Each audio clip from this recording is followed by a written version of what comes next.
Welcome to In the Clutch Sports Talking More podcast. I am your host, D. Early. You guys already know T. Will. What it do? And welcoming to the show, Miss Carrie, the newest member of the In the Clutch team. How you doing this morning? I'm doing good. Good morning. Look, we finally got somebody on here that I can talk to, converse with, somebody that, understand what I'm saying and what I mean and that type of stuff. So I'm happy to have you on the show. And I feel the same way. Well, thank you. I hope I live up to it. Hey, before we get started, I want to send a happy birthday shout out to Tom Joyner D. Early. I want to say happy birthday out to Doug Early. It's a blessing to see another year, man, and happy birthday to you. Happy birthday to me and welcome Carrie to the show. Happy birthday. What we talking about? Today, we're talking about the NBA. We're gonna go over some of these awards that got handed out this year. Do we agree, disagree? And we're gonna talk some playoff basketball. We down to the finals. I talked to you and Carrie. I just talked to you and Carrie. Hey, see why Carrie laughing? I just told y'all what was gonna happen. My position ain't changed at all. But we'll talk about that later. But I'm just saying, I told you so. But before we can move on, we got some sponsors. All the In the Clutch sports shows, Sports Talking More shows are sponsored by Simply Magic. So we're gonna run this commercial, and then we're gonna get to this. We're gonna get to some of these NBA awards that Terry agreed with most on, but I'm a little hesitant on a couple of. Simply Magic Candles, the official sponsor of all the In the Clutch podcasts. Owner and CEO Pamela Brown turned her hobby into a business. These homemade, slow-burning candles are sure to freshen up any environment. Simply Magic is a nature-friendly company that provides elegant yet affordable candles. With a variety of fragrances you can enjoy, these candles will not only entice your senses, they will enhance your mood. For more information, they can be reached at info@simplymagiccandles.com, or you can reach Pamela Brown at 901-268-5354.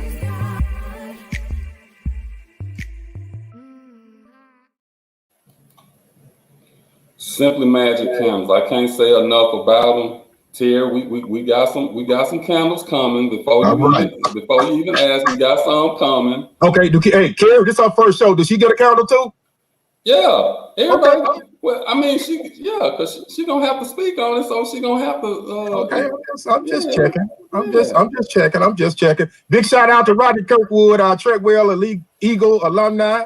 Look like we all Eagles on here. Carrie is married to a Treadwell Eagle. Old Rat, as she called him, Richard. All of us Eagles out there. So, it did. Tanya, his kinfolk out there.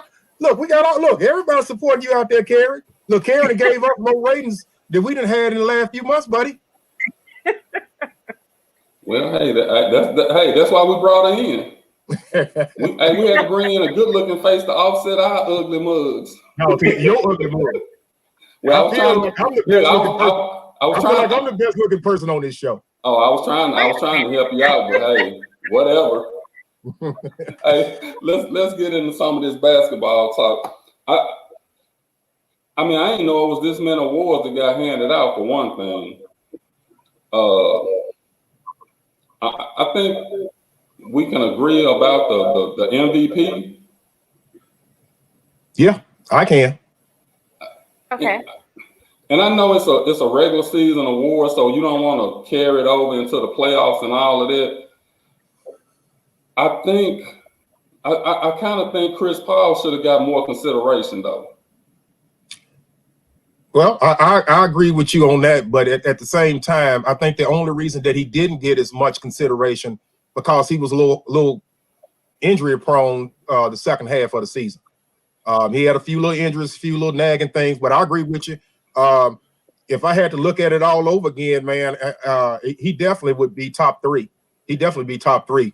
But you can't knock Jokic Man, he played every game this season, man. A double machine, career high in points, rebounds, and then he lost the number one, number two weapon on the team with Murray when he went out with injury, and he still took him to the playoffs. So I can't disagree with that. So yeah, I agree with that. Chris Paul, you know, the injuries do play a lot into, you know, your rating in the MVP award. So that's something that you have to look at down the line. Well, so the Joker win it because he played all 72 games, because his name was up there pretty much all year, but had Embiid, James Harden, and James Harden had a late start to you know, the first part of the season. He was in Houston. He wasn't really putting up no numbers until he went to Brooklyn. So what's your question? Well, I'm asking, did he win it because he was able to play all 72 games, or did he win it because because the other guys just got eliminated because of the injuries? Well, even if you took away Chris Paul's injuries, I could jump him up to number two, but I still can't take that number one from Jokic, man. Look at the stats. Look at the overall body of work with this guy right here, man. The guy plays defense. He's the number one option on offense. Like I said, he got career highs in points and rebounds. You know, on the all offensive, NBA, first team, second team. I mean, what else do you want? What else do you want? And your team made it to the playoffs. What else do you want from an MVP? Well, if we just talking stats, then Luka should have been up there. No, we're not just talking stats, man. Didn't I just tell you? You just said you look at the stats. No, but I'm just saying, if you look at his stats with the total body of work, because like I told you and Kerry the other night when we were offline talking, Chris Paul, you take him and put him on the bench, have an injury or whatever, the Phoenix Suns still gonna roll. All them folks are shooters over there. And if you didn't notice that by now, after these first 2 days of the finals, I bet you know now. I told you, me and you and Kerry can go out there and throw assists to them folks, and them folks gonna make shots and still win by 10.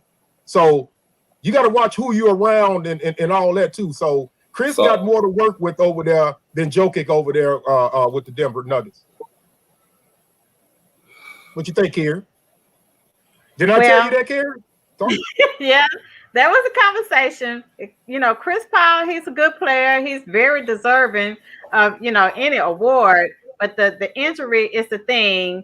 And like you said, when you pull him out, you know, and to me, sometimes he kind of is more of an offensive player than a defensive player. He only, you know, some plays his only defense when he has to do like break and stop a fast break and make that foul. But, you know, you got to be an overall player and play, you know, defense 100% and offense 100%.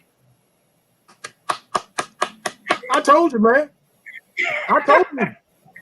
I told you we struck a wonder there, man. She knows what she's talking about. That's what I'm saying. You don't know. You don't have a clue, V. Early. You don't have a clue. Chris Paul does not play defense. Okay, he's had multiple injuries.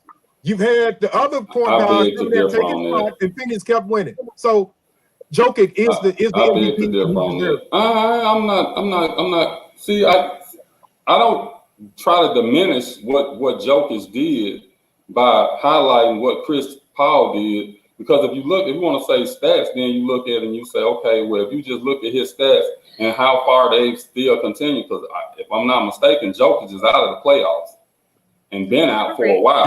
It's a regular season award. I understand that. Okay, I understand that. But you talking about is but you can always go back and in hindsight say, like you just said at the beginning, if you could go back, you probably would have Chris Paul higher.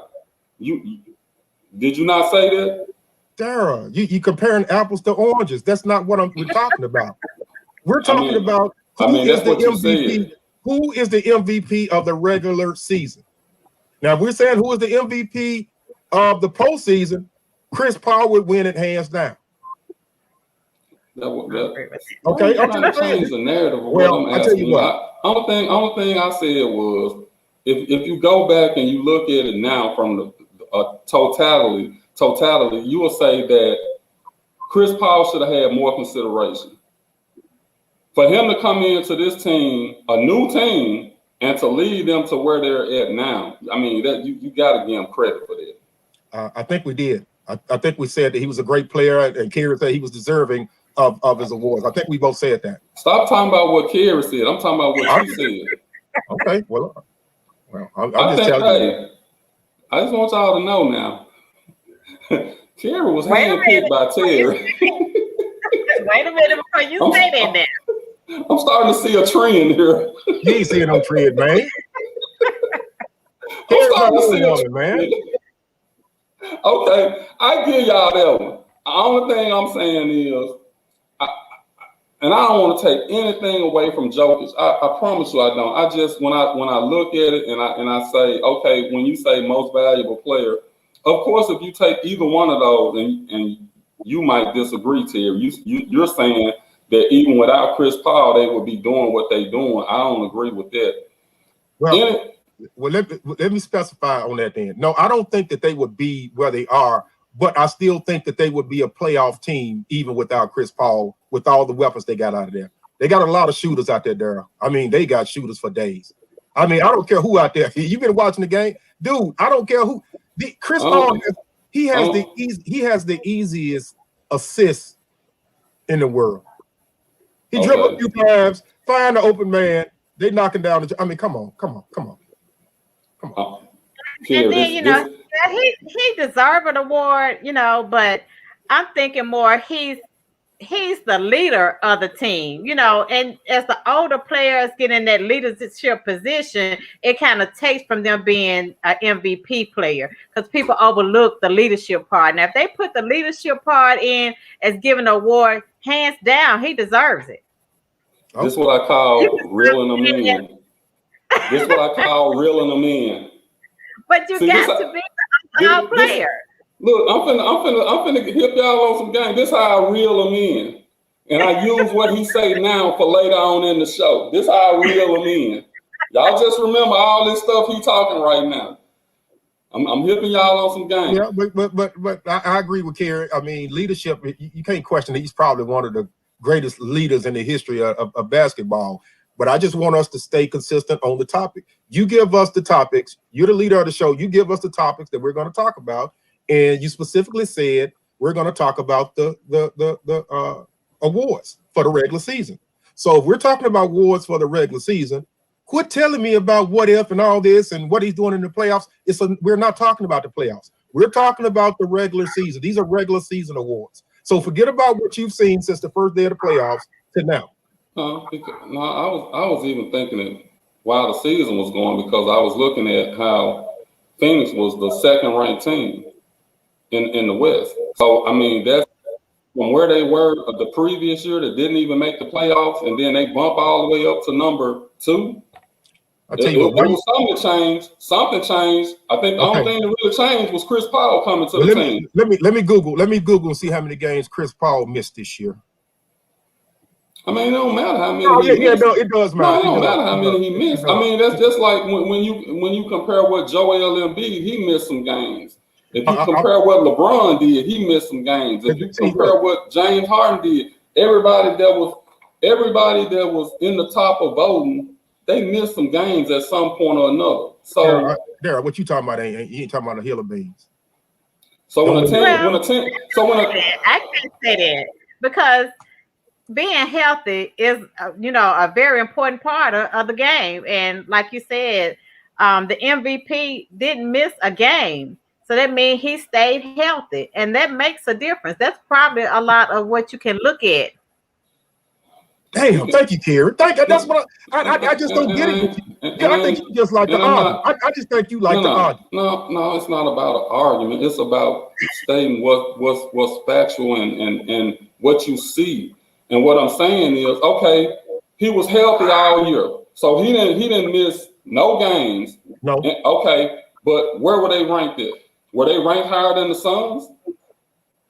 Daryl, you can't put that all on that. Didn't I tell you they lost they number one player to torn ACL close to the end of the season? That wasn't close to the end of the season. He missed almost the whole season. No, he did not miss the whole season. But That was after the All-Star break, he got hurt. Okay, but look at what I'm saying. Look at what I'm saying. This is all I'm saying. The Phoenix Suns did not make the playoffs last year. Denver did. Yeah, with the healthy Miller. With the healthy Miller. Phoenix finished second in the West this year. The only difference in the team was the addition of Chris Paul. Okay. So you telling me that don't mean nothing? I don't care how many games he missed. Whatever he did, whatever he came in and did was valuable to their team because they went from not making the playoffs to the number 2 seed in the West. Okay.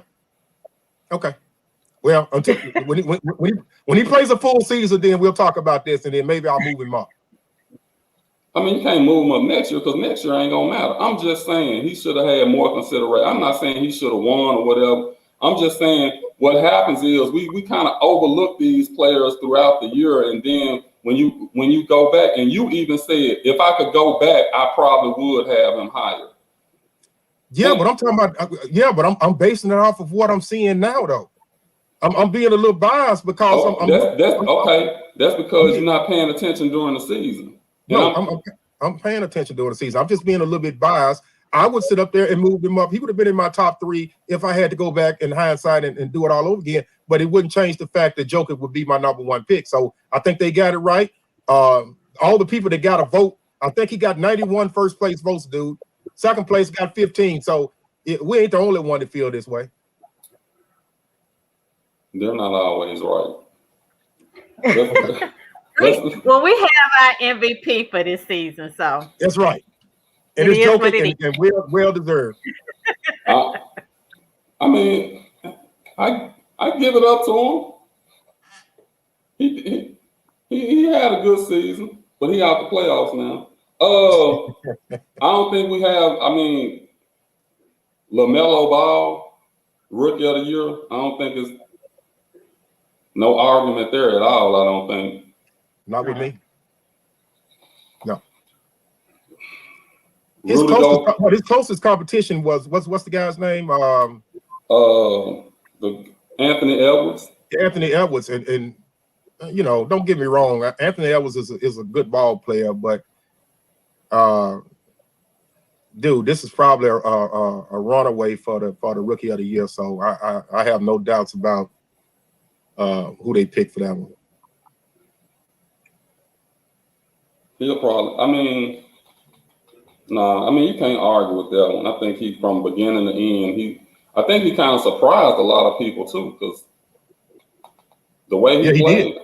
I mean, he just came out like and I'm gonna be honest with you. When I saw him playing high school, I didn't think he even had a chance of making the NBA. Yeah. I saw a lot of his games. A lot of his games is just like, okay, He didn't look like an NBA player. Then he kind of had a little growth spurt and all of that, so that kind of helped too. But you think his dad being out of it and being blackballed, you think that's helping him out? Because I remember me and you having this conversation, and I asked your opinion about him, and that's what you tell him. You said you didn't think he was all that, but he shocked me again this year too, just like you. So is it because his dad is not in his ear or not being publicized as much? Or I don't know, but he had a good season. I think some of it has to do with how everything went down with what's his brother name? All of them got funny names. LaMelo. What his name? The first one. Yeah, the first one. What's his name? Man, they got funny names. Somebody help us out there in the audience. LaMelo. Mello. I know they call him Mello. No, that's the one we're talking about now. It wasn't Lorenzo. No, Lonzo. God, I'm a Lakers fan. Brain fart. I think with everything that went down with Lonzo and with the big baller brand and all of that, I think LaMelo was different than all three of them. LaMelo, Lonzo, and LiAngelo. I think you could tell that LaMelo was different from all of them. And I don't know if his dad had. His dad would never say he had favorites or whatever, but you could kind of tell that LaMelo was kind of his favorite And LaMelo, it seemed like he kind of got away with a lot of stuff. So him pulling away from his dad doesn't surprise me that much. And I think it does help a little bit. And then having Michael Jordan as the owner of the team didn't hurt either. No, not at all. So I think that played a role in it. Yeah, and it seemed like, you know, from what I saw, that pressure, your dad of being in the media and the focus comes more towards media attention than skill attention. And when you can take that away, you can thrive and be a better ball player. Yeah. But I think if Lonzo would have been successful, which I'm not saying he's, you know, but I think if everything that LeVar was doing would have worked, I think it would have been like a trickle down thing, and it probably would have affected LaMelo, positive or negative, I don't know. But by it not working for Lonzo, I think it kind of made LaMelo say, "Hey, I don't want to go with Big Baller Brand. Dad, you need to calm down. Hey, this is what I need to do." So it all worked out in the end, I would say. So, but nonetheless, I think we good. Before we go to a commercial break, let's hit on this Defensive Player of the Year, Rudy Gobert. Dude, in my opinion, that man can win it every year, man. This guy right here is a go-getter, man. I watched him again, man. Pretty much, I say I probably watched maybe a half a seasons of work with this guy, but I really paid close attention to him when he played our Memphis Grizzlies in the first round. Man, this guy right here is tenacious, man. This guy can win this award every year. He reminds me of Big Ben over there in Detroit, man. You know, Big Ben could have won an award every year, man. The man gets out there. He doesn't worry about his points, man. This man is 7 feet diving for loose balls, man, blocking shots, man, motivating his team and all that. And he's so humble. That's probably the key to it all. When they gave him his award and they put it in his chair, it wasn't like he was expecting it or whatever. It was like he was surprised. He just get out there and does the dirty work every year. So I have no. They said that my boy over there at Philly should have won it, but I don't know. I think he was in second place of winning the award, but I would have to give it to. He can win it for the next 10 years, man. If he keep playing the way he's playing. Well, I watched him against the Grizzlies. He played with heart, and you know that's a big thing. And like you said, he's humble. But every year, I can't agree with. Okay, well, is it somebody this year you think that should have got it versus him? Well, I haven't seen anybody this year. He deserved it this year, but you know, next year is a different season. We get a fresh look at people, so let's just handle him for this year. That's fair. And I'm just speaking because I know he's won it, 3 out the last 4 years. And I'm just saying this guy can just keep winning. You're right. We have to take it year by year, but I'm just saying if this guy continues to do what he's doing year after year, he's going to be in the top 2 or 3 in the running every year. Yeah, but you know. What'd you say? To me, it's hard to give the award to a big man year in and year out because they're not asked to do, like, he's a shot blocker and he alters the game a lot. But in the series that they lost this year in the playoffs, he got exposed. When they made those pick and rolls and had him to have to guard somebody, he didn't look like Defensive Player of the Year at all. No, he didn't. I agree with that. So, but Darryl, I hate when people win by default. Because, like you said, okay, could you give it to Ben Simmons? I'm just saying. You saying what he got exposed. Girl, he got exposed in the playoffs. This is a regular season award. How many times do I have to keep telling you that this is a regular season award? Of Quit talking about what happened in the playoffs. Okay. What Chris Paul did in the playoffs. But he got exposed second round of the playoffs. It's not about the playoffs. It's a regular season award. But I'm sure he got exposed in the regular season too. When I think about defensive player of the year, I think about players that when I say Dennis Rodman, I want you to hold Shaq. Dennis Rodman, I want you to pick up the point guard. Dennis Rodman, don't let the two guards score. Give me Ron Artest. Give me players like that where I can say, okay, I'm gonna put them on anybody on the floor, and they're gonna be able to, if not stop them, contain them. And I don't really get that from Rudy Gobert. So I would say, when I look at the people who made, Draymond Green. He came in third. He should have came in third. He should have came in third. He missed half of the season itself. Well, some of it. I don't know. I give it to him by default. Well, my thing is, you're entitled to your opinion, but my thing is, if you don't have an adequate answer or a replacement for this guy, what are you talking about? What's the sense of having this conversation? Who would you give it to? If you say he got exposed and blase, and he didn't do this, who would you have given it to? If I'm gonna give it to somebody, I'm gonna say, okay, all around defensive player, was able to guard on the block, was able to guard on the perimeter, block shot steals. If you look at the stats, I'm like Cat Williams. I'll wait. I hate to give it to Ben Simmons, but no, come on, man. I'm a Philly fan, but that's ridiculous. That's ridiculous, man. Not every player. Every defensive player that deserving of that award is going to get exposed at some point because it's just too much ball movement going on. He can't be everywhere at the same time. So everyone is going to get exposed. And I understand that this is a regular season award and being exposed in the postseason, but we have to keep in mind it is regular season. They're going to, at some point, they're going to get exposed, but you got to look at the health and the heart that they put in playing their position. They shouldn't even have the award this year then.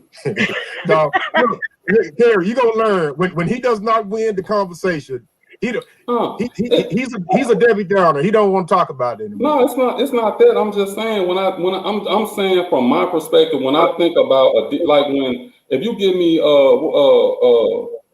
Zebo, when you give me what's the other guy, Tony Allen, when you give me players like that and you say defensive player of the year or defensive team, I ain't got no argument with that because I see what they do and I'm like, okay, yeah, they deserve it but when Tony Allen never got exposed. Darren, you're talking about 5 years ago. We're talking about 2021 defensive player of the year in the regular season. Do you have somebody that you would pick besides Rudy Gobert? That's the question. If you do, me and Kerry, we can respect your opinion and we can move forward. And I guess I'm not debating that he won the award. I'm debating the premise of the award. Does that make sense? Well, that sounds like a Real Talk with T. Will show, man. That don't sound like a sports show. If you want to talk about the Illuminati and why things happen and things that shouldn't be right and all that, let's wait for Real Talk with T. Will with that, man. This is a sports show. I'm gonna have to go back and look. I don't. And I think I don't want to take nothing away from the guy, but I don't know. It ain't seem right. We're gonna take a quick commercial break and we're gonna come back. And I know we're gonna have some discrepancies on this one. Coach of the Year, Tom Thibodeau. If y'all agree with that one, I don't know what to say. But let's go to another quick commercial break. We'll be right back. Tanya Covington Realtor, a multi-million-dollar producer in the Mid-South since October 2000.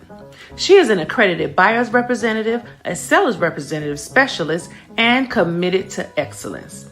Tanya assists her clients with budgeting, home repairs, and the loan process, all the way to closing.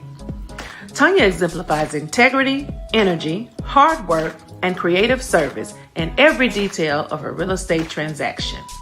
She has built a successful career in real estate for over 19 years in the Mid-South.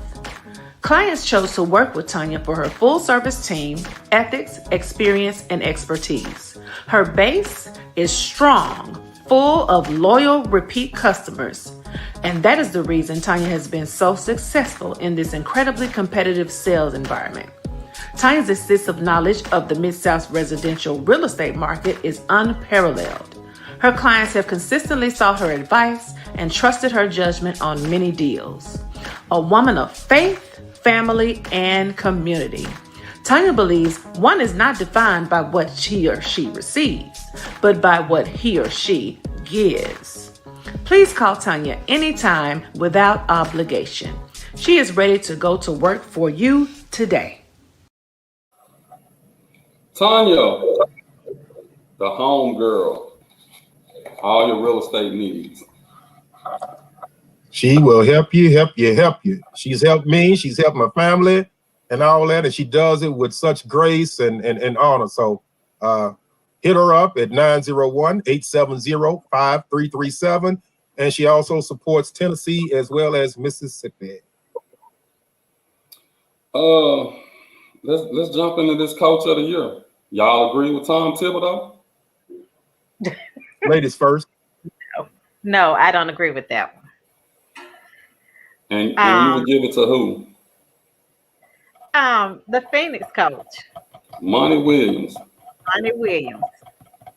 I think he is more hands-on to me with his players. His players respect him.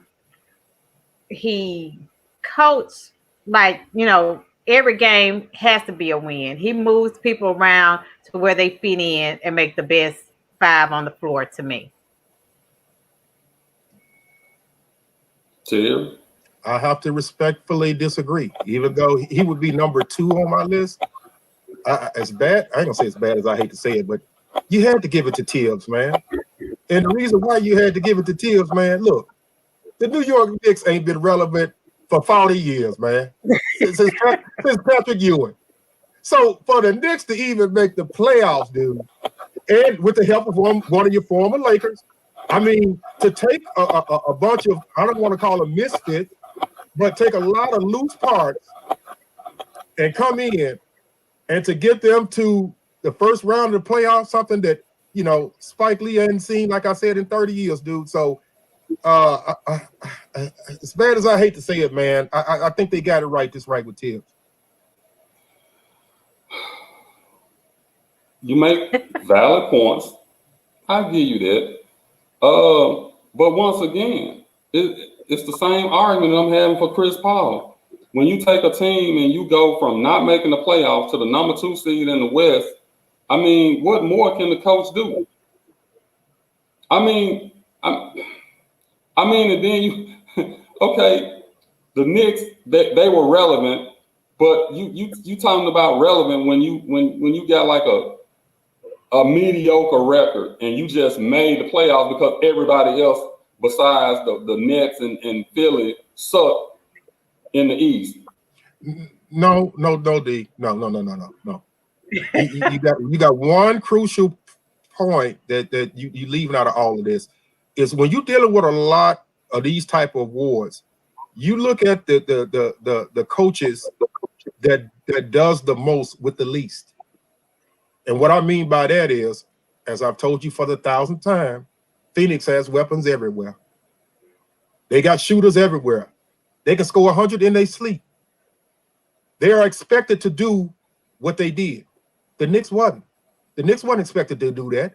If you had to put your money on it, you would have thought the Knicks would have had another losing season. Spike Lee would have been frustrated all over again. They would have fired their next coach and all that, and they turned it around, and he got them to the first round of the playoffs playing decent basketball, working with the least. So, I mean, that's where that award came from. When you go out there and you go to voting, you as a voter, you're going to say, who did the best job with the least amount of talent? As bad as I wanted to give Doc Rivers a shot at that award, but Doc really don't deserve it. Philadelphia was already ready-made, and with all those weapons and all that, if anything, he needs to get fired for the job he did over there for us losing that series. And that's another story. And I might talk about that on Real Talk because I may be asking for his job. But my point is, he had a lot to work with, and he didn't get it done. Tibbs, on the other hand, didn't have nothing to work with and still made the first round of the playoffs, man. So I know you don't like that, man, but I think he did the best with the least. So if I was a voter on the voting panel, he would have got mine. So what you're saying is you could have plugged any coach in with Phoenix and they would have did what they did. Yeah. Including you. See, I don't think so. Kerry, if you're a real basketball player, you can be over there on the coaching deck and say, hey, you spot up here, you spot up here, you spot up here. Chris Paul, throw it to the open guy. How hard is that? You don't even need a chalkboard to draw up a play on that. Them folks got shooters, Darryl. I told you, we're going to wait to the end of the show. I told you that here goes what I be trying to explain to people. When you know the game of basketball, it's not that simple. It's not that simple. It's just like why the Lakers couldn't. It's just like the Bulls couldn't win until they got Phil Jackson. It's like the Lakers couldn't come back to prominence until Phil Jackson came here. You couldn't plug and play any coach with all those great players until you had a coach that could get all those great players together to work as a team. So you don't understand the concept of team. You just think, okay, I can throw anybody out there and they're gonna win. Just you like played high school basketball, I could have coached you. God rest his soul, Coach Curry was a great coach, but I could have got out there and coached you. We probably would have won. I could have got just as much out of you, or you would have had your ass sitting over there next to me. See, there's a difference. You and Reg Jones would have made him get away with the murder you got away with. Your ass would have been sitting next to me. But see, that's the difference between you and a great coach. I mean, you make good points. You make good points with doing the most with the least. But when you can take a team, now keep in mind, like I said, that team didn't even make the playoffs last year, and they went from not making the playoffs to the number 2 seed in the West. I watch this. He got coach of the year this year. I guarantee you, within 3 years, he won't be coaching the Knicks. You're absolutely correct. I agree with that. So that's a flash in the pan. Yeah, it's a flash in the pan. But hey, Darryl, we didn't make the rules for the awards. Just like you said, Phoenix didn't make the playoffs and gave him a number 2 seed. So what? The Knicks ain't made the playoff in 20 years and became a number 7 seed. So what's your point? Well, like a 35-37 record. He made it. See, that's what I'm saying. We made it, but we talking the West versus the East. We the number 2 seed in the West versus a number 5 or 4 seed, a number 4 seed in the East. Come on, man. You know what? Sometimes, and people will learn you. Nothing they got to do is just have a few more shows and just listen to you. But they're going to learn you because in football, you had this same concept. When I used to tell you a few years ago that the 49ers used to win by default because y'all had that's when all the teams were sorry over there in the division. And you know what you told me? And I had to shut up. You said, we don't make the schedule. We go out there and do what we're supposed to do and beat who's in front of us. That's what you told me. All you trying to do right now is set yourself up for what you finna say in a couple of weeks about the Dallas Cowboys. So don't give me that. Don't get it. See, you ain't finna reel me in on that. No. It almost worked. But like I said, Coach Tibbs, you had, like I said, I agree with Kerry. Monte would have been number 2. And like I said, and if Tibbs wouldn't have had the year that he had, it would have been Monte hands down number 1. It would have. I mean, I ain't got no love for him and all the perseverance that he's had over the years, from losing his wife from years ago and coming on up and staying in the coaching ranks and doing what he's doing and having the faith and all that to keep pushing. I'm happy for the guy, but you don't pay me, period. But if you was to pay me, you pay me to tell you the truth, not what people want to hear and what's the popular decision and all that. Tibbs, he won the award, and I don't disagree with it. We can agree to disagree on that one. Of course. We can agree to disagree. I'm gonna say this one for last, but I'm gonna just go down the list of some of the other awards. I think Terry, you wanted to talk about this last one, but Thaddeus Young from the Chicago Bulls, he got the 2021 NBA Hustle Award. Mitchell Tigers, man, Memphis, Tennessee. Shout out. Yeah, always good for that. Memphis in the house. James Jones, Executive of the Year. Jordan Clarkson, Sixth Man of the Year. Julius Randle, Most Improved Player. Now, this is what I want to say about Jordan Clarkson and Julius Randle. Those two guys played for the Lakers. What's your point? It says a lot about LeBron. Damian Lillard, Tymon Stokes Teammate of the Year. We got the first teams and second teams. I ain't gonna go through all of that.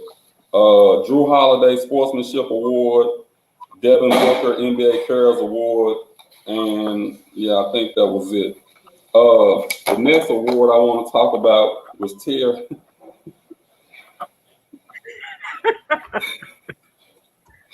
Carmelo Anthony won the Kareem Abdul-Jabbar Social Justice Champion Award.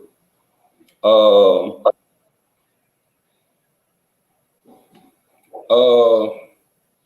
award was from finalists who had dedication over the past year to pursuing social justice and advancing Abdul-Jabbar's life mission to engage, empower, and drive equality for individuals and groups who have been historically marginalized or systematically disadvantaged. Carmelo Anthony donated to the Portland Art Museum's Black Arts and what else?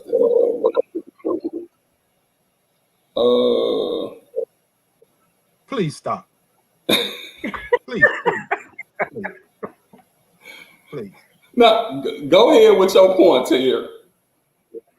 Man, look, and we talked about this offline the other night too, with me, you, and Kara, and I'm actually being serious here. I love Carmelo, the person, the father, the NBA player overall, but don't give me this Martin Luther King shit, man, about the Kareem Abdul-Jabbar Award over there. How you gonna give somebody an award for being the best person, but he's been in the news for the last freaking year with adultery claims and having babies and this and that, and how can you put the Kareem Abdul Award in the same sentence and this man can't even keep la. Man, now, and look, I ain't trying to be sexist on the show. I know it's a sports talk show, but come on now, you seen Lala, for those that don't know who Lala is, look at the Shy. She's on the Shy, and she was also in what's the main one? Power. Now, unless Melo got mad and thought she was having some real sex scenes in those shows, then he may have had a reason to go out there and do what he do. But it just I don't know, man. I just, when you give people them type of awards right there, man, to me, man, they need to be their image need to be squeaky clean. I'm not saying that people don't make mistakes and nobody's perfect, and I ain't trying to throw that on them, but when you give certain awards like that, man, you got to be squeaky clean. So quit making him the next, Martin Luther King, man, and he can't even get it right with Lala. Well, I don't think they're trying to make him Martin Luther King, but I did have to look this award up because I want to know what the Social Justice Award was about. And what I did see was that during the time when we were dealing with a lot of racial animosity towards Black people being killed by the police, he posted a picture of King and Jesse Jackson and all those guys on the social media, and Dwayne Wade and LeBron James and several other people reached out to him. And the next award show, I think, was the ESPY for the players, all them band together. And then I also found out that he has organized 2 social groups to help with young Black people to be in position of like the arts that Terry spoke on earlier. And that's what we need in our community. Unfortunately, we look past the good that people try to do and focus more on their personal life, because that's what media does, is make you want to look at the negative part. But if he's being a positive person in the community, I say he deserves it.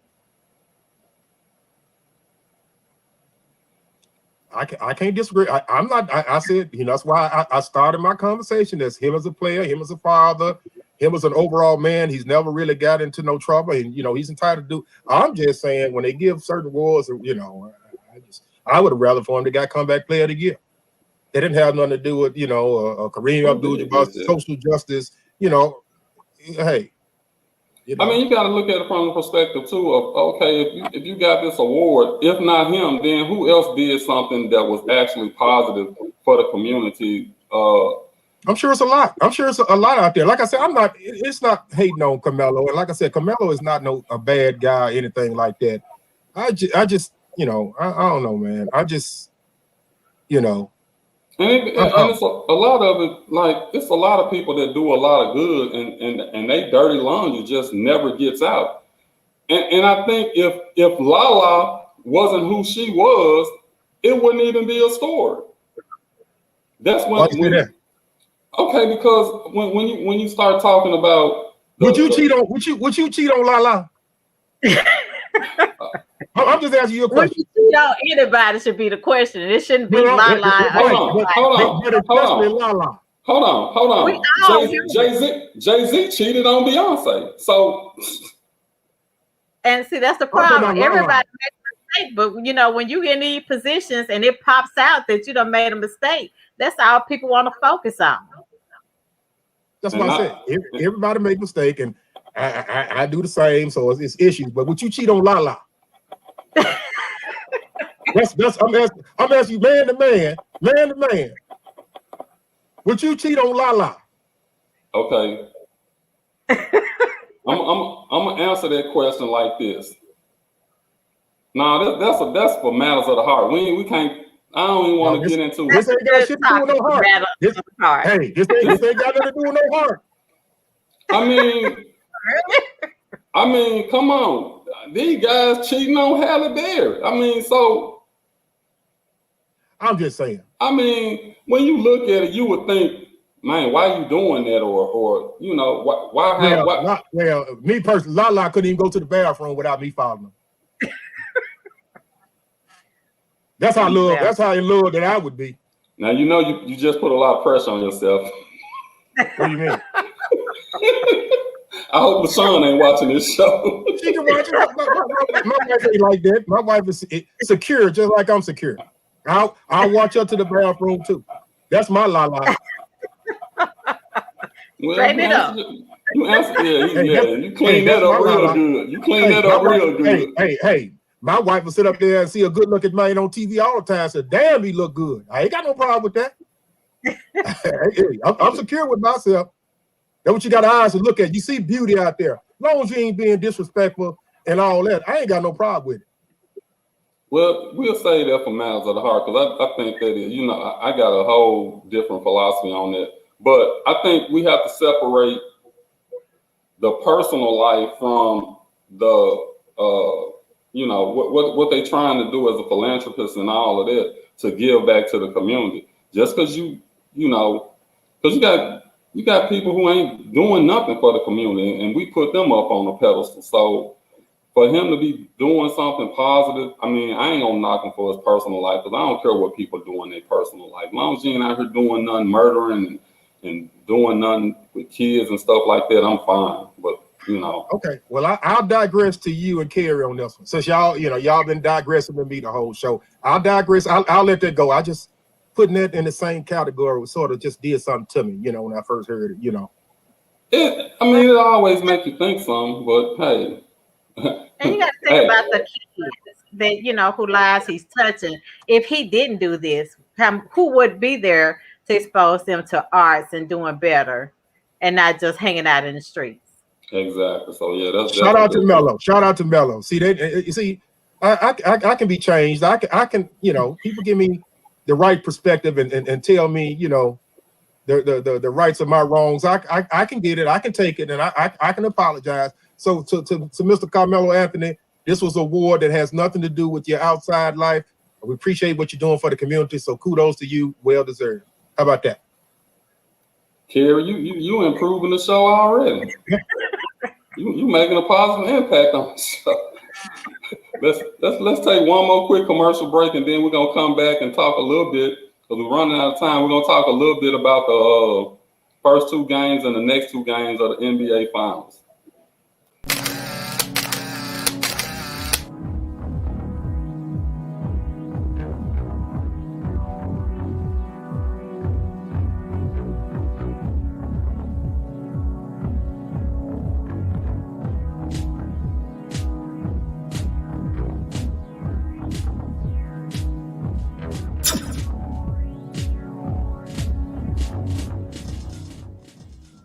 Hi, I'm Kennedy Marie of Faces by Ken Marie.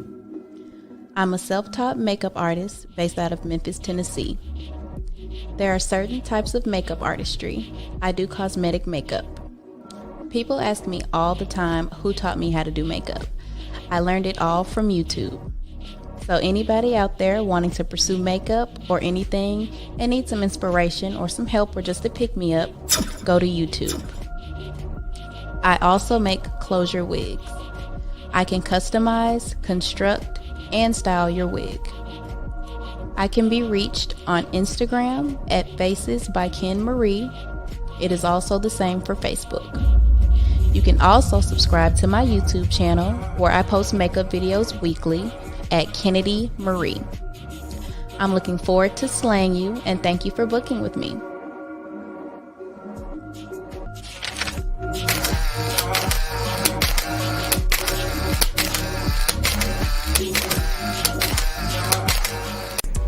Remember, it's Faces by Ken Marie. Book your appointments today. That young lady there get all her good looks from her mom. She got it from her dad. She got it from her dad.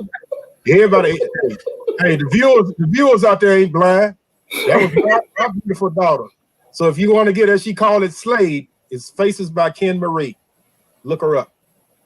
I still say she got all the good looks from her mom.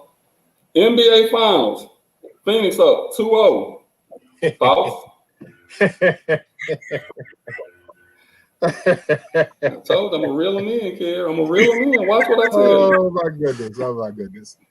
What do we start from where we left off on our private conversation a couple of nights ago? I mean, we can. Okay. That I told you they will win by double digits. That I told you that Chris Paul was going to find everybody. They were going to spot up shooters. It don't matter how they plug and play, that they were going to sit up there and win. Then I also tell you that if Giannis has his so-called game, and when I mean so-called game, I mean anywhere 28 to 35 points a game. And guess what? If the one that you call Batman, the one if he's Batman, I tell you what, you better not ever call him Batman again. Don't you ever call Middleton Batman. That's blasphemy. That's blasphemy coming out of your mouth for you to call him Batman. He wasn't Robin either. He wasn't Batgirl. He wasn't none of them. So that's why I'm telling you, if he don't do shit, they're going to get their ass whooped, and that's what's going on. So reel me in on that. Okay. You want to say anything first, Kerry? Because I'm finna light them up. You got anything? Bro, let Kerry go first, because she remembers the conversation from the other night. So let me go. Let me go first, and then I'll let Kerry finish it up.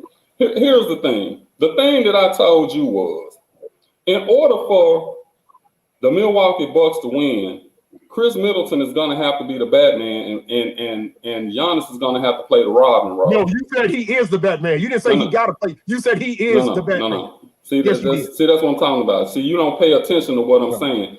We don't start taking the show. No. We do need to start taking. What I'm telling you is, in order for Milwaukee to win, Chris Middleton is going to have to be the Batman, and Giannis is going to have to be the Robin. And the reason I'm saying that is because the same thing you saying about the Phoenix Suns is the same thing that I'm saying about the Milwaukee Bucks. If they don't have that ball moving, which they don't, when Giannis is running everything and they running everything through Giannis, they standing around watching him instead of ball movement and getting the ball to the open man to make open shots. If you looked at the games, you would have noticed that Middleton rushing his shots, Jrue Holiday just going in, throwing up stuff. It ain't fluid like it is when Giannis is not in the game. So the point that I'm trying to make is, I'm not saying Giannis is not better than Middleton or anything like that. The point I'm making is, in order for them to win, all this stuff was good in the regular season, but like you said, this the playoffs now. This the NBA Finals. What they were doing during the season is not going to work. It's the same thing when James Harden put up all them numbers in the regular season, and then when the playoffs come, he a no-show. If they don't change what they doing and get Giannis where he ain't thinking that, okay, I got to do this and I got to do that. Because if you look at it, you can tell he's saying to himself, I got to get 35, 40 points in order for us to win. No, you're not going to win like that, because you stagnate everybody else when you playing like that. I wish I could have played the clip. It's one where he came down and you already knew what he was going to do. He was going to drive to the goal. The guy drew a charge, and you could see the guy standing wide open in the corner. Instead of Giannis kicking him the ball, what he do? Offensive foul. The guy just did like that. That's what I'm trying to tell you. And a prime example of it is, let me ask you this question right quick, Terry. Is LeBron James better than Anthony Davis? Man, there you go with that LeBron James. No. Leave that alone, No. man. You hate this man. No. I'm asking you the question. Is LeBron James better than Anthony Davis? What kind of stupid question is that? Just answer the question. He's better than him 10 times. Okay, so LeBron James is better than Anthony Davis, but LeBron James even said, in order for us to win, everything has to go through Anthony Davis. There was nothing wrong with that. You talking about a 35-year-old man realizing that stuff changes. It has to go through Anthony Davis. You just said he was better than Anthony Davis. Just because you're better than somebody don't mean that you can't. You do what's best to win for the team, Daryl.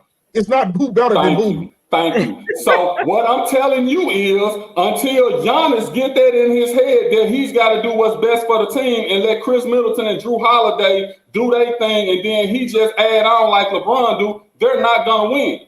It's Jrue Holiday is some slow. Jrue Holiday is some slow. He started off the game with 6 quick points, and it's he's back to the old Jrue. They had a token to him. They told him he got to be more aggressive, and he did shit after them 6 points. So don't tell me nothing about Jrue Holiday. Okay. Jrue Holiday was the worst $120 million play. So Giannis put up 42 points, had 12 rebounds and however many assists, and they still lost by double digits, right? That was by design. That was a great job by Phoenix and the coach, the potential coach of the year over there, letting them know, hey, let Giannis do whatever he want to do. Let's contain the rest of them. That's what they did. Okay, so instead of Giannis saying, I'm going to get these 42, instead of them playing where Middleton and Jrue Holiday and Brook Lopez and all of them can get into the game and have the same kind of movement that Phoenix have and get those wide open threes. Who cares about all that movement when they let you have it down the middle by yourself and you constantly going out there ducking by yourself and all that? Who's going to throw it to another man just to get somebody else open when I got an open shot? That's the reason why he got all them easy. But because it's called a team, Tier. Oh, let's go to Kier. They're doing all of that, and they not. Giannis getting his, but they not winning. That's the point I'm trying to make you see. If you get Middleton and Jrue, that's Phoenix it's a compliment to Phoenix more so than Milwaukee. To who? The coach? Phoenix is making. They coaching him and telling him. The coach who you just said shouldn't have coach of the year. Is that the same coach you talking about? Come on, Kerry. Let's hear what you got to say. Kerry, you hear this? Go ahead, Kerry. Go ahead. Well, I'm just really disappointed in the books. I thought, I was going to get to see a game at least and not, losing by double digits. Giannis needs to learn his position. You can't be the ball carrier. You can't be under the goal. You got to get somewhere and post up. And they going to come to you. And Lopez is following suit right behind Giannis. Why are you at the 3-point line every time I see you? But you know what, Kerry? He been doing it. He been doing it all year. So I guess when he been doing it. It ain't like he just started doing this at the playoffs. Lopez been behind the 3-point line long as I've been knowing it. And in fairness to Giannis, he did exactly what you said. He didn't shoot as many 3-point balls. He was taking it to the hole, and he was being very effective. So he did learn that. But what he did do is Phoenix said, you know what? Don't worry about it. If he go down there, let him go through that. Let him do what he do. But if he get too close to the basket, foul him. It's a chance he may make one. In my opinion, he need to take a page out of Kevin Durant book. If you can go down through the middle, but know where your open man is. You got to be able to see the full court. When you that tall and you can't see the full court, the open man, and you think it's your team and not the whole team, it's a problem. But he hit all his shots though. I'm talking about. Just think about it. He shot like 70% from the field. No. If you can get your 3-point person out there in the corner, make a 3 versus you, hopefully making that 2 and getting the extra point. Every time I see him shoot a free throw, they count 10 so fast and make him nervous. I be praying that he try to make it. No, to be honest with you, I think he actually doing better when it counts. He missed 7 free throws the other night, so he's doing a little bit better. He went from 30% to 60%. And that's why they letting him do that, because they know the chances of him making a free throw. That's 6 points. He done left with 6 or 7 points. He done left on the floor. If you had kicked it to the open 3-point man, you wouldn't have to go through none of this. And if he keep playing like that, it's gonna be a sweep. This basketball gonna be over real quick. Well, I told you and Daryl the other night. I said, hey, Phoenix playing like they playing out there with all them folks. I said they can be swept, but I still go with Phoenix. I ain't disagreeing with that, but I'm telling you why it's going to be a sweep. If they don't, as long. I'm talking about Middleton, man. You give Middleton too much credit. That's all I'm saying. Middleton ain't nothing, man. You missing the point. What I'm saying, Terry, when you have players like that. It's just like I just told you, Julius Randle, most improved player, Jordan Clarkson, 6th man of the year, they couldn't do that playing for the Lakers because they couldn't adjust to what LeBron was doing with them. They couldn't adjust to that. What Giannis need to be down there who's gonna stop Giannis down on the block? Nobody. So why are you out on the perimeter? It don't make sense. I get that. It don't make sense. When the players know, okay, when Giannis get the ball, he gonna dribble, and he gonna try to score. So they not even playing. They not even moving. They don't have and when I was telling you they play better without him, I'm not saying that he's not a good player and doesn't deserve to be on the floor. But what I'm saying is the ball movement and everything flows better when they're not saying, okay, we know when Giannis get the ball, he just gonna dribble and do this. He might kick it out, he might not. You don't know. Until they change up the way that they run in their offense. Okay, that's just like when they were playing in the other playoff series and they was down. What did they do? They stuck Lopez and Giannis on the block and out-rebound the teams and outscored them in the paint. And that's how they won. They won because the other team was hurt. They should have even been there. They should have even been there. But speaking of hurt, with that hyperextended knee, that's gonna be the excuse about not winning. And back in the day when Jordan were playing hurt, you didn't hear no excuses about they didn't win. They went out there and played the game. But in my opinion, Giannis probably should have set out that first game and just gone and take the L. You took the L with him out there. Well, exactly. Care. Ain't nothing. You look at Giannis going up and down there, ain't nothing wrong with that, man. He ain't hyperextended. He can't use that as an excuse. You can't hit 42 points. You can't hit 42 points and then say, yeah, my knee hurting. That ain't gonna work. No, that ain't gonna work. That's gonna be the excuse with the sweep, because the sweep is coming. I think the stars and everything is aligned for Chris Paul, man. I think everything is aligned. Things happen for a reason. I think Monty and Chris Paul, man, I think the stars are aligned for them, and this is going to be their year. I still think Milwaukee going to put up a couple of a fight, at least win one back in Milwaukee. I'm thinking they'll at least get one, but I'm still going to stick to 2. But if, like Kerry said, if they perform like they did these first 2 games, they won't win a game. They'll play better at home. They'll play better at home. And they're going to have to make some defensive change because, I mean, it's like they just letting Chris Paul just do whatever he wants to do. I mean, he's just getting where he want to get.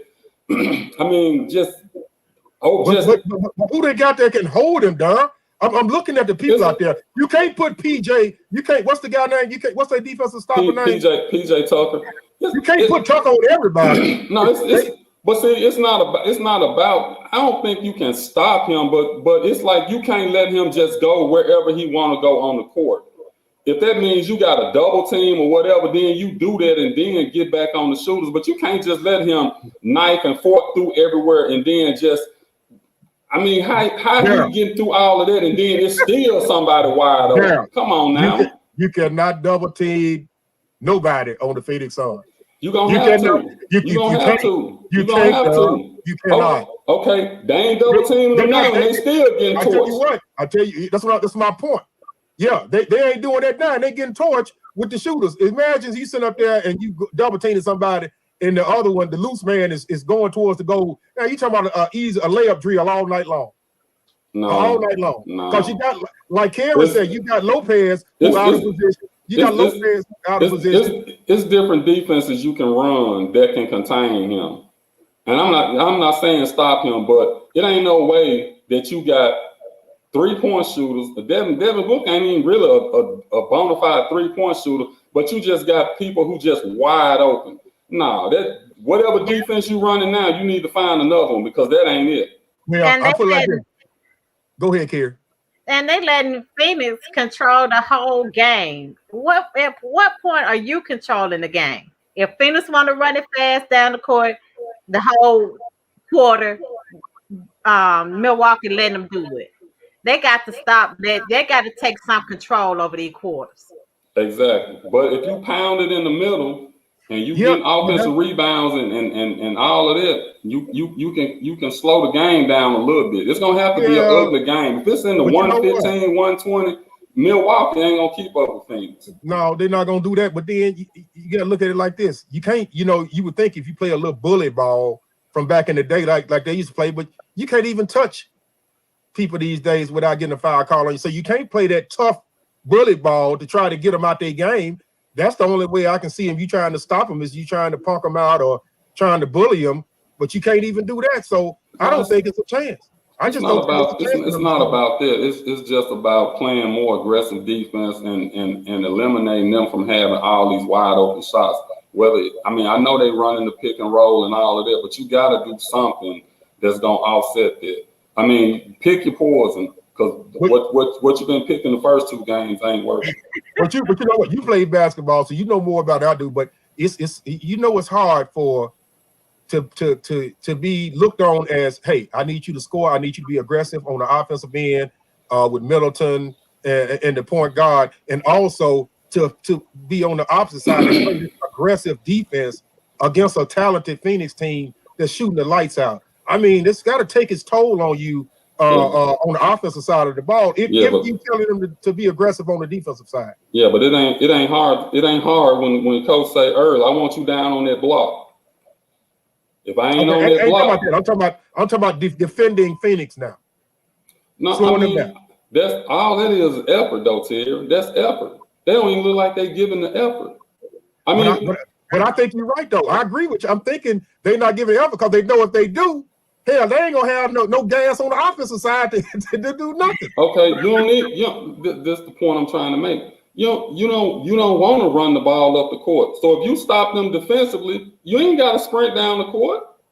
You can walk it down the court, get in your half court set, put Giannis on the block, feed him out the block. If he got it, go ahead and take it. If they throw it in and they double team you or whatever, kick it out to your shooters. They didn't do that none in the regular season, so that's sort of going to be hard for them to turn on and turn off the switch and doing that. But if you look at it, they did a little bit in this last game in the first quarter, and then it's like they just went away from it. Mm-hmm. And if you look at some of the games, all the games they were down in the playoffs, 2 games they were down 0-2, they went to that, and that's how they got back in the series. Mm-hmm.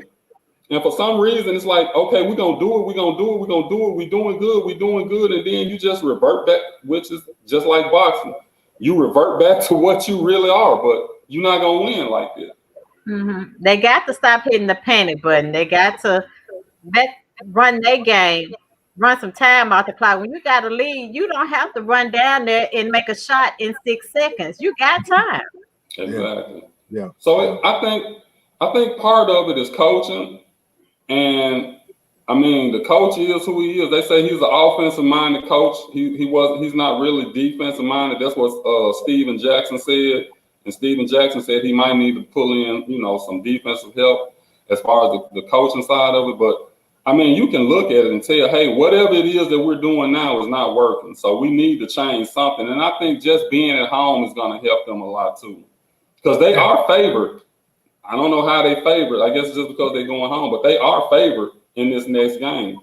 But we just want to see a decent series, man. I mean, it's the last series of the year and all that. And I'm pulling for Phoenix. You know what I'm saying? I truly am, but I'm also pulling for a good series, man. Because I ain't gonna even lie to you. If I don't know, I just got a feeling, I look partial or whatever, man. But I think the Grizzlies, what they did with Utah, like in the first round, I think we just gonna be an up and coming team, and I think we had just as good a chance of making it to the Western Conference Finals as anybody if we was able to put it together. I just like what we doing down here in Memphis. So, well, let me ask y'all this right quick, and I know we over the hour mark. Let me ask y'all this right quick. Do you think the playoffs have been successful without the big names so far? Well, I mean, go ahead, Kerry. Well, I do.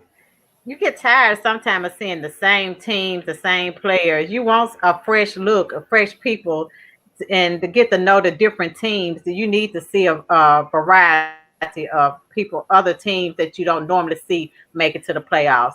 And I understand that, it's been a tough year with COVID and following those guidelines. So I think this was a good look for this season. I think it was successful with all they had up against them. I think the same thing. I think, man, it's just been different, man. It's been good to see the Phoenix Suns and the Utah Jazz and the teams who've never won a NBA championship. And you got the New Jersey Nets on the other side, and see the Knicks make the playoffs and Atlanta Hawks make a deep run, man. It's been nice, man. I mean, back, before a couple of years ago, man, you could close your eyes and know who the playoff teams was going to be. Almost know what some of the finals going to be. Yeah, I already knew what the finals going to be. You almost can predict what the seeds were going to be going into the playoffs. So this has been a different look, a different challenge, and I'm hoping that the other teams look around and say, you know what, this could be me next year, and push other teams to sit up there and do the same thing. And let's see just a bigger variety of and more competition during the regular season. I love it. I absolutely love it. I've loved the playoffs. I know some injuries took some teams out and all that, but I just think Wemmercall just signed his payday 2 days ago, and he was the interim coach for what he did over there with the Atlanta Hawks. Man, kudos to him. Yeah, what he did with the Atlanta Hawks, and as far as he took them, they could just as well be in these finals right now. And just kudos to them for playing hard and all that. So he deserved that big payday he got. Yeah, it look like it's already setting up to be a great year next year. Even though this year ain't even finished out, when you just look at everything that happened and who coming back and how the draft gonna go and all of it, it's looking promising for the NBA. And I think it's always a good thing to have parity. We have these super teams, and sometimes you like the super teams because they play the way you like to see basketball play, but sometimes it's good to see them get knocked off. Yeah. Because what people have to understand, basketball is the ultimate team sport. I know football is, but basketball, because you can not have the most talented team and still win in basketball. Yeah. Just like this sports talk show right here, we ain't got the most talented guy sitting over here. But with Kerry on the team now, I think we can make things work. That don't bother me, man. These folks know where their ratings come from. Hey, Go get food. I think we compliment each other. Great first show. Kerry, I think you did outstanding. You brought a different perspective to the show. Yes. We looking forward Kerry to Champion, watch out. Kerry Champion, watch out. She just no, wait a minute. No, what's the young lady? Maria. Is that Maria? Yeah, she's got $3 million on the table.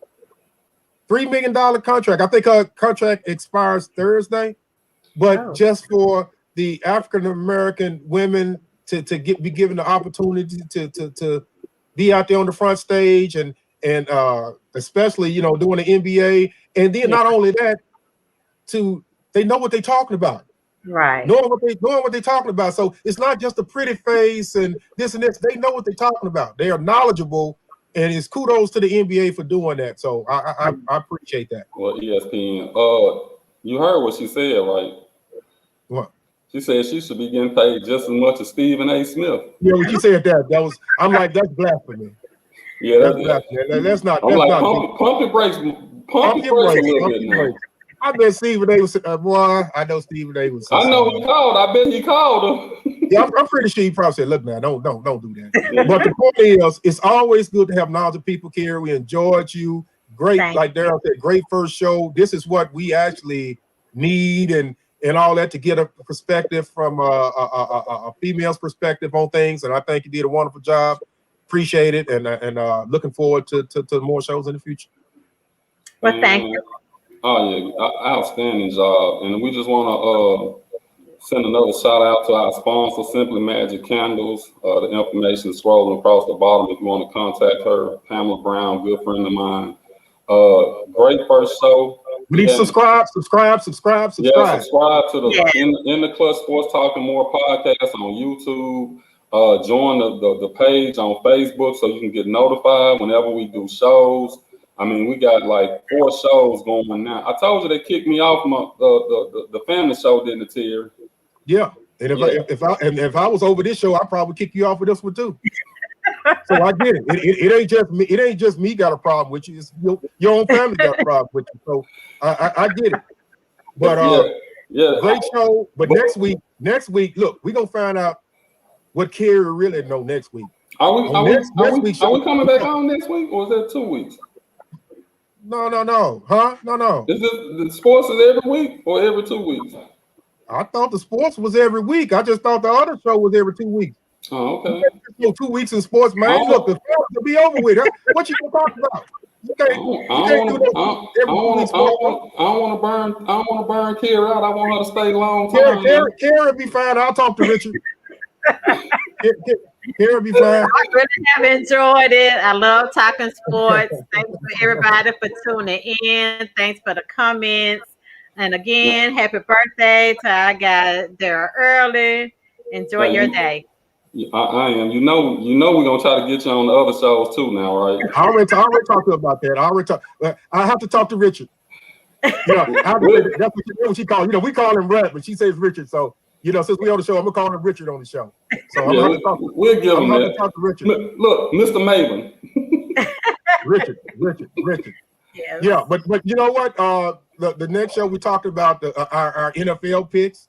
We right around the corner from NFL season, and for those that don't know, Kerry, stand up a little bit. They need to know who you represent. Who's your team? No. Who's your team, Kerry?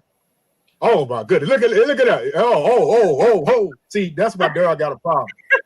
That's why Daryl got a problem. I actually don't have a problem. That's why Daryl got a problem. We got a cowgirl on the station, and now we're gonna be talking about our predictions. Who we think gonna make the playoffs. We're gonna talk a little bit about the draft. We're gonna be talking about a little bit about everything, or who we expect to be, our preseason, MVPs and different things like that. So we're looking forward to it. And for those that don't know, I'll get there to play the little clip. But I am the defending champion from last year. I did pick the Super Bowl matchup and the champion from last year. We deleted that footage. There was no need for us to take it into the next year. That's all right. We're looking forward again, but we're looking forward to it. And shout out to my husband for encouraging me to be a part of the show. I really enjoyed it, and he's a great supporter. Thank you. All right, Rat. Good job. Richard. Richard. I'm sorry, Richard. Hey, great first show. Appreciate you guys for tuning in. Just stay tuned, and we're out of here. Now, All right. you You have have been been in the clutch. All right, in the clutch.